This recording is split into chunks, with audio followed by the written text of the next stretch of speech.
Bienvenue dans Décortiqueur, le podcast dans lequel on décortique nos histoires de cœur en démontant nos schémas bloquants et nos tentatives de solutions foireuses. Je m'appelle Alexandra Cassi, je suis coach diplômée et spécialisée dans la dépendance affective, mais surtout passionnée par le fonctionnement des relations humaines. Ensemble, on va découvrir mes cas de coaching, mes réflexions personnelles et vos histoires à vous, chers auditeurs.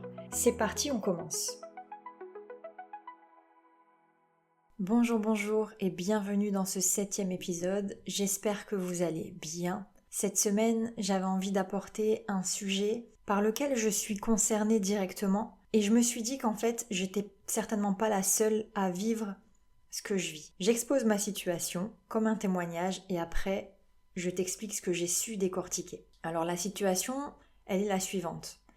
J'ai un enfant, un petit garçon qui a 4 ans et demi et ça fait quelques mois qui rentre dans un âge où il a beaucoup d'interactions avec les copains, les copines, les cousins, les cousines. Et ce que je remarque, c'est que beaucoup de petites filles sont en demande de câlins, de bisous. Et ça, mon fils, il aime pas trop. Et j'observe une dynamique, c'est que quand la petite fille qui est en face lui montre un signe d'affection et à l'âge qu'elle a ne sait pas lui demander son consentement, n'a aucune idée de ce que c'est le consentement, elle lui fonce dessus, elle lui saute dessus pour lui faire un câlin, un bisou, et ça se transforme en partie de chat parce qu'on a la petite fille qui court après mon petit garçon qui essaye de s'échapper. Et quand j'observe cette dynamique, ce que je peux remarquer aussi dans le regard des adultes et notamment des parents de l'enfant, de la petite fille qui, elle, se fait rejeter, c'est de l'incompréhension, c'est de la colère, c'est de la peine. On m'a même parlé de dégoût. On m'a même dit, je suis dégoûtée que ma fille, elle se fasse rejeter. C'est arrivé 1 fois, 2 fois, 3 fois. Et ça arrive régulièrement. Et je me rends compte que c'est une dynamique qui est récurrente, en fait. Et cette dynamique, malheureusement, elle donne le mauvais rôle à mon garçon. J'avais envie de parler de ce sujet parce que, premièrement, ça me touche. Mais que je me suis dit que je devais pas être la seule à vivre ça. On ne devait pas être la seule, mon mari et moi, en tant que parents, à vivre ça, bien que mon mari a beaucoup plus de recul et beaucoup moins touché. Moi, le fait que je passe ma vie à décortiquer les relations et les dynamiques relationnelles me touche d'autant plus, et j'avais vraiment envie d'y consacrer un épisode. Peut-être que tu es parent d'un enfant qui aime pas les câlins, les bisous et qui a tendance à dire non et à rejeter les autres qui lui montrent de l'affection. Peut-être que tu es aussi parent d'un enfant qui montre de l'affection et qui s'est vu plusieurs fois rabroué, rejeté. Peut-être même que tu es un adulte qui comprend pas pourquoi un enfant n'a pas envie de venir dans tes bras, n'a pas envie que tu le câlines, etc. Dans tous les cas, j'ai l'impression que c'est la même dynamique. Dans tous les cas, c'est le petit qui refuse le geste d'affection qui est vu comme le bourreau. Mais si on va plus loin, si on décortique, c'est pas pour dédouaner l'enfant qui est là en l'occurrence dans l'histoire mon petit garçon, c'est pas pour le défendre à tout prix, j'ai horreur de ça, j'ai horreur de défendre à tout prix les nôtres, que ça soit nos enfants, que ça soit nos frères et sœurs, que ça soit nos amis. Moi j'estime que quand t'es en tort, et il faut l'assumer.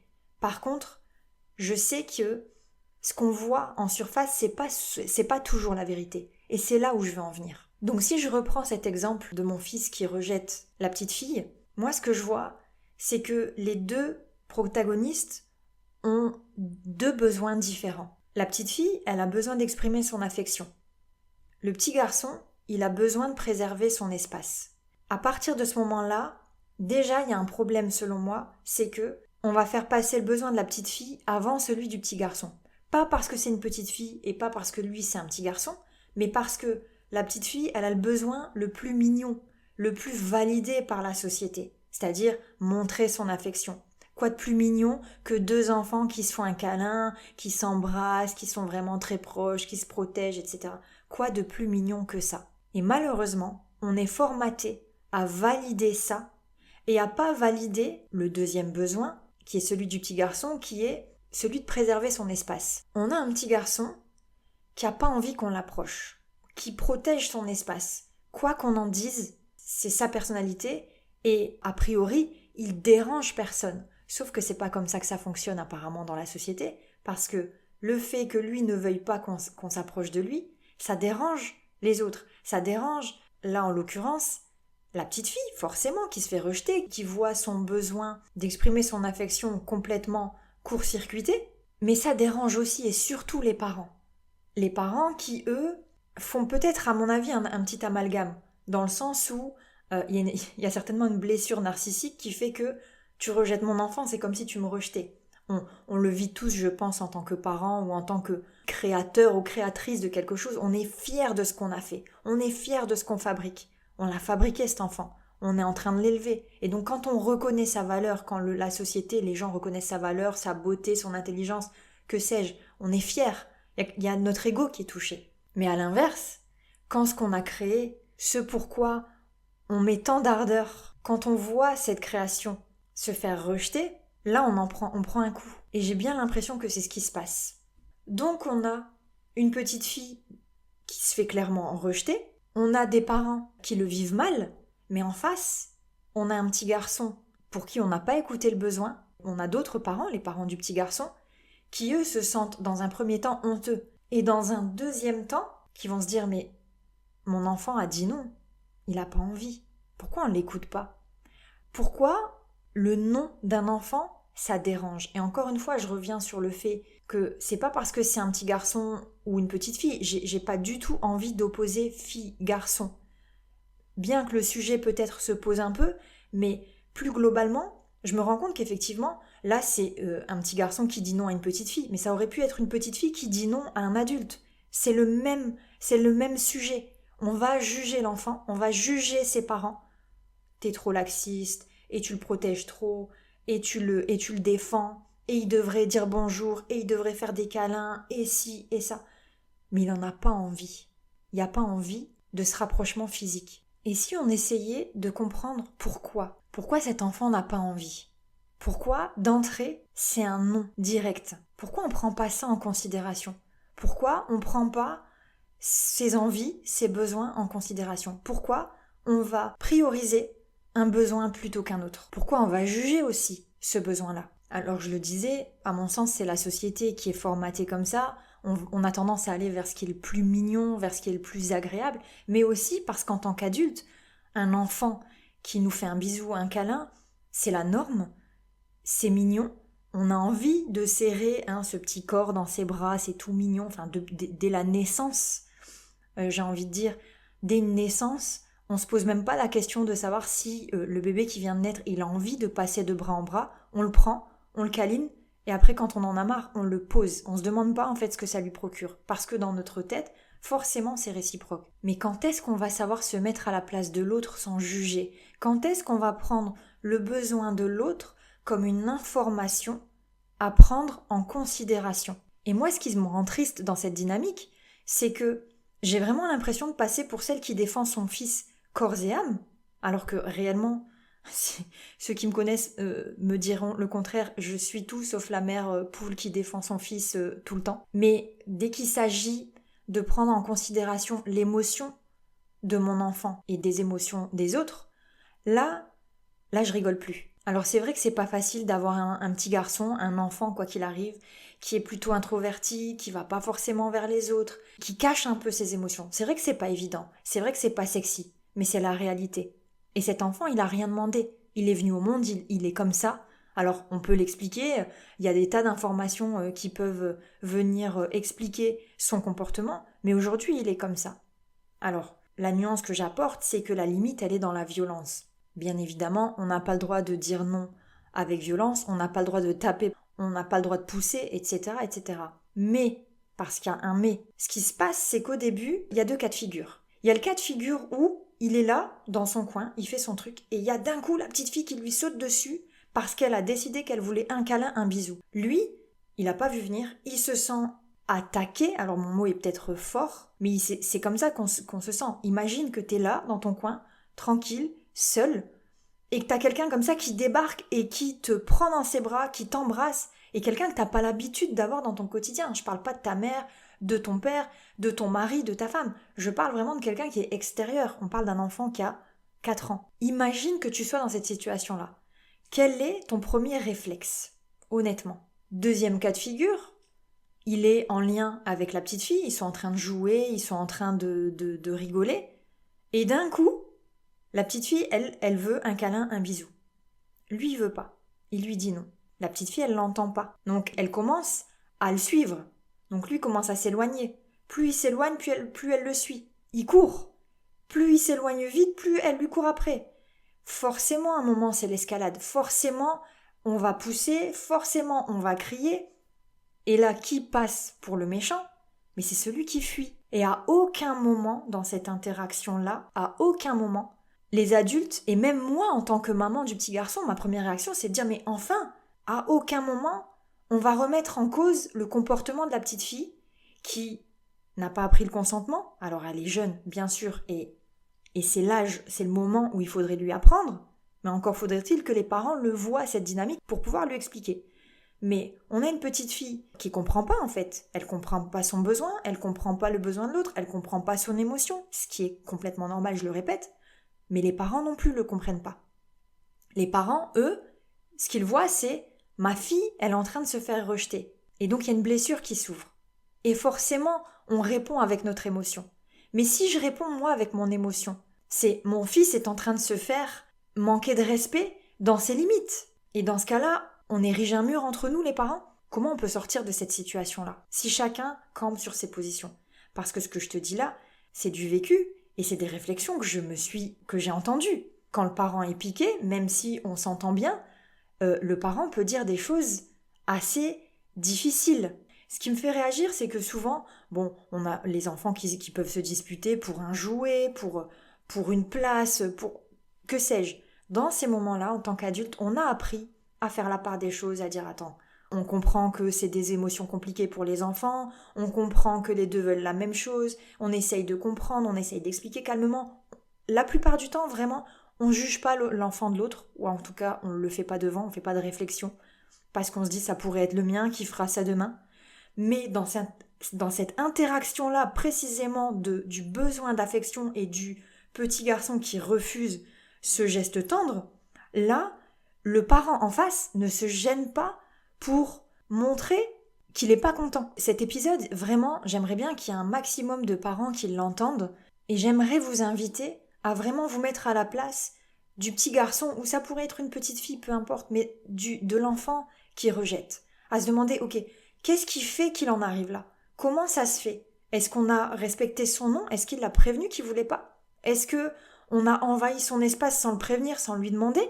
J'aimerais bien qu'on se pose ces questions à l'avenir. Parce que oui, il y a des enfants qui peuvent être de nature brute, mais c'est pas la plus grande partie. Il y a beaucoup d'enfants qui deviennent brutaux pour des raisons. Pourquoi un enfant, il va devenir brusque alors qu'il l'était pas? Parce qu'on ne l'a pas consulté, on ne lui a pas demandé son avis, parce qu'il se sent envahi et donc il se protège.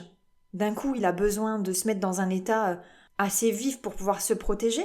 Et parce que on n'a pas écouté son nom, on n'a pas pris en considération son besoin à lui. Donc forcément, en tant qu'adulte, on peut facilement se mettre à cette place-là. Si on a dit non et qu'on ne nous entend pas, si on ne nous a pas demandé notre avis, si on se sent envahi, comment on va réagir? Mais forcément, on va se faire entendre. Alors, il y a une partie de la population qui dirait non, moi je vais me laisser faire, etc. Aussi, parce qu'on peut se sentir figé, parce qu'on peut se sentir mal dans la situation et ne pas savoir comment réagir, on a peur du regard de l'autre, on a peur d'être jugé dans notre nom. En tant qu'adulte, on le vit, je le vois tous les jours en coaching. Et ça, les personnes qui ne savent pas imposer leur nom et qui se laissent faire, qui sont complètement figées, probablement ont un manque d'estime d'elles-mêmes. Mais il y a aussi, et on en parle souvent dans les affaires de viol, l'état de figement, l'état de sidération qui fait que on est complètement anesthésié, on se laisse faire. Mais là, c'est un peu le cas. Je vais peut-être loin dans la comparaison, mais c'est un peu le cas. Mais on a aussi toute une partie de la population qui ne se laisse pas faire. Et le non, c'est quelque chose qu'on a du mal à apprendre. La preuve, la plupart de mes clients et de mes clientes ont du mal avec ce non. On a peur d'être jugé, on a peur d'être critiqué, on a peur d'être mal vu, on a peur d'être mal aimé. Parce que dès l'enfance, on nous apprend à devoir dire oui, à devoir être gentil, à devoir assouvir les besoins des autres. Et j'avoue, dans cette société, on parle beaucoup du consentement, on parle beaucoup des filles qui sont éduquées, qui ont été, du moins, éduquées différemment des garçons, et je suis complètement d'accord avec ça, je suis une fille, je le vis au quotidien, Mais là, ce qui me frappe, c'est que pour une fois, c'est un garçon, et là non plus, on n'entend pas. On n'entend pas sa limite. On respecte pas ce qu'il ne veut pas. La réponse, la menace même qu'on va lui donner à cet enfant, c'est quand ça sera toi qui seras grand, c'est toi qui vas lui courir après et c'est elle qui voudra plus. Mais pourquoi ? J'avoue que même moi, j'ai pu avoir cette réflexion. Et en fait, peut-être pour plaire aux parents, peut-être pour caresser les parents de la petite fille dans le sens du poil, mais oui, j'ai pu avoir ce genre de réflexion. Et après, je m'en veux. Après, je me dis, mais c'est pas normal en réalité. Parce que quand mon fils sera grand et que c'est lui qui se fera rejeter, je lui expliquerai aussi que les gens ont le droit de dire non. Et j'attendrai pas cet âge-là pour lui apprendre le consentement, bien évidemment. Mais ça va dans les deux sens. La limite, comme je le disais, c'est d'apprendre au petit enfant qui dit non à le dire dans le calme. Mais pour qu'il puisse le dire dans le calme, il faut aussi en parallèle expliquer à la petite fille que quand c'est non, c'est non. Et c'est là qu'il y a un travail de réciprocité au niveau de l'éducation chez les parents. C'est que s'il y a les parents d'un des deux enfants qui fait le job, mais ça peut pas aller. Les relations ne peuvent pas fonctionner. Et c'est pour ça qu'il faut se poser la question. À mon sens, il faut sortir de son émotion première. On est piqué forcément. Ça fait un peu mal de voir une petite fille qui se fait rejeter alors qu'elle est toute mignonne a priori. Mais si on dépasse cet état émotionnel, et si on essaye de revoir la situation telle qu'elle est, on regarde vraiment, voilà, la petite fille a ce besoin-là, le petit garçon a ce besoin-là. Est-ce que le petit garçon a prévenu ? Ou est-ce que le petit garçon a été prévenu ? C'est soit il a été prévenu de cette envie d'affection soudaine et il dit non, soit il a prévenu parce qu'il a été mis au courant. Mais dans tous les cas, le non n'a pas été respecté. Donc un travail d'empathie, un travail de respect, un travail de compréhension de la différence, de nos fonctionnements différents, ça c'est mon credo depuis toujours, se comprendre, mais aussi comprendre les relations et aussi, encore plus loin, les relations homme-femme. Voilà, on touche à tous ces niveaux-là en réalité. Alors que là, je pars d'un simple exemple entre deux enfants. Peut-être que certaines personnes vont dire mais elle va trop loin, elle se prend la tête pour rien, ça reste des gosses. À mon sens, c'est vraiment tout se joue dans ce genre d'interaction-là. Et si mon enfant, je ne l'ai pas pris en compte, si mon enfant, dans ce qu'il est en train de vivre, je ne le prends pas en considération, et j'essaye pas, l'idée c'est pas de le défendre, mais j'essaye pas de le comprendre pour lui dire voilà, ok, là tu as eu ce besoin-là, et ton besoin n'a pas été respecté, et c'est pour ça que tu es devenu soit violent, soit brutal, dans tes mots ou dans tes gestes. Si je fais pas ce travail-là, il peut pas se comprendre. Et s'il se comprend pas, il se sent frustré, il va se renfermer et il va continuer à agir d'une manière complètement aléatoire. Et ingérable, ça va devenir ingérable pour les parents. Donc je sais que quand un enfant semble faire quelque chose qui nous déplaît, on a juste envie de voir le parent qui condamne le geste et qui fait son job de parent, qui le punisse et qui le réprimande. Je sais, c'est tentant. Mais on peut expliquer, on peut essayer d'aller comprendre. Et il y a un truc que moi je fais quand mon fils fait quelque chose qu'il faut pas, qui fait une crise, qui se met à pleurer, qui fait un caprice, peu importe. C'est que je reviens dessus et j'essaye de mettre des mots avec lui. Voilà, pourquoi t'as fait cette crise de colère ? Qu'est-ce qui s'est passé exactement ? Est-ce que c'était à ce moment-là ? Est-ce que c'était à ce moment-là ? Et là, il se passe, je vous promets, un truc magique, c'est que je le sens s'apaiser et que d'un coup, il s'ouvre, il me dit merci et il va mieux et il passe à autre chose. Il n'y a pas besoin de tergiverser 150 ans. Il a besoin de se comprendre, cet enfant. Comme tous les enfants, comme la petite fille à qui on pourrait expliquer, voilà, ça te fait un peu mal au cœur effectivement, parce que tu t'es fait rejeter, mais en réalité, il t'a pas rejeté toi, c'est le geste qu'il a pas envie. Parce que tu sais, il aime jouer avec toi, il me le dit, il aime passer du temps avec toi, il aime rigoler avec toi, il a envie de passer ce moment avec toi, mais sa limite elle est là. Et quand on explique de part et d'autre ce que ça crée à l'intérieur et ce que ça crée à l'extérieur chez l'autre personne, l'enfant, il n'a pas son ego, ou du moins pas totalement, pour le couper de cette réalité-là. Et vraiment, c'est plutôt magique, c'est que eux, 5 minutes après, c'est reparti, c'est à nouveau les meilleurs amis du monde. Dans n'importe quelle dispute, ça se passe comme ça chez les enfants. Ce qui est plus compliqué, c'est chez les adultes. Parce que moi, en tant que mère, je reste avec ces petites piques-là que m'ont fait les parents, et les parents, eux, vont rester avec le comportement de mon enfant, et le fait de ne pas s'être senti soutenu par moi en n'ayant pas réprimandé comme il se fallait mon enfant qui a refusé le bisou, le câlin. Et encore une fois, je le dis en toute honnêteté, ça m'est arrivé de le réprimander, mais en réalité je le réprimande pour sauver ma face à moi, parce que j'ai envie qu'on me voit comme quelqu'un de bien, comme quelqu'un qu'on a envie de continuer à fréquenter. Quoi de plus désagréable qu'un parent qui est tout le temps en train de défendre son enfant? C'est quelque chose que moi je ne supporte pas. Par contre, moi je suis persuadée que le comportement des enfants, il s'explique, et le comportement de n'importe qui, il s'explique, et quand on prend le temps de l'expliquer, et qu'on met son ego de côté pour vraiment comprendre, là on peut resserrer les liens. La dernière chose que j'avais envie d'apporter à cet épisode, c'est que apprendre à dire non et apprendre à respecter un non, c'est aussi protéger nos enfants pour plus tard. Parce qu'on se rend bien compte, comme je disais, les agressions sont là de plus en plus dans notre société. Et on n'est pas paré à ça. Et je vais même au-delà des agressions. Tu sais, les petites limites qu'on n'arrive pas à poser, que ce soit au travail, en famille, avec les amis, la belle famille, etc., etc. Ça vient de là.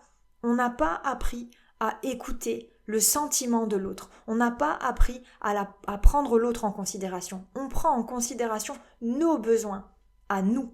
C'est un peu hiérarchisé dans la société. Il y a des besoins qui sont plus beaux que d'autres. Les plus beaux, on les valide.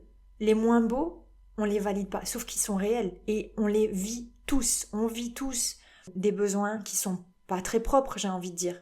On va avoir besoin d'être valorisé, on va avoir besoin de s'isoler. Des fois, on n'a pas envie de voir du monde. Des fois, on n'a pas envie de partager, on n'a pas envie de parler. Ça, c'est moche. Tu te vois dire à quelqu'un, non mais là, j'ai pas envie de parler là. Non mais là, j'ai envie d'être seule, j'ai pas envie de vous voir. Mais t'es tout de suite jugé. Donc apprendre à nos enfants dès le plus jeune âge à respecter le non de l'autre et apprendre à dire non de la bonne manière, sans violence, dans le calme, c'est les protéger pour plus tard. Ça leur permettra de savoir poser leurs limites. Ça leur permettra de respecter leur prochain. Vraiment, pour moi, c'est primordial, c'est essentiel. Et c'est comme ça qu'on change un peu le monde, qu'on change un peu les relations. Ça paraît utopique. J'ai pas beaucoup d'espoir pour qu'on change le monde dans son intégralité. Mais si on commençait déjà entre nous, si t'écoutes cette chaîne, c'est que ça t'intéresse, c'est que les relations humaines t'intéressent, c'est que t'as envie d'apprendre à améliorer tes relations. Et améliorer ces relations, c'est pas vouloir juste être compris et être respecté, c'est apprendre aussi à respecter les autres, à comprendre. Voilà ce que j'avais à dire sur ce sujet qui me tenait particulièrement à cœur. En tout cas, je te remercie énormément pour ton écoute. N'hésite pas à t'abonner si c'est pas déjà fait. N'hésite pas à partager auprès des gens dont tu penses que ça pourrait leur servir, les aider, leur faire du bien. Si tu as besoin de faire un commentaire, n'hésite pas. Tu peux me rejoindre sur le canal privé sur WhatsApp sur lequel j'échange au quotidien sur tout ce dont je peux me rendre compte relationnellement. Le lien est dans la description. Si tu as besoin d'une session de coaching, pareil, tu me contactes sur WhatsApp, le lien est dans la description. Je pense que je t'ai tout dit pour cet épisode. Je te remercie encore 1000 fois et n'oublie pas, se comprendre ne vient pas par chance, mais par choix.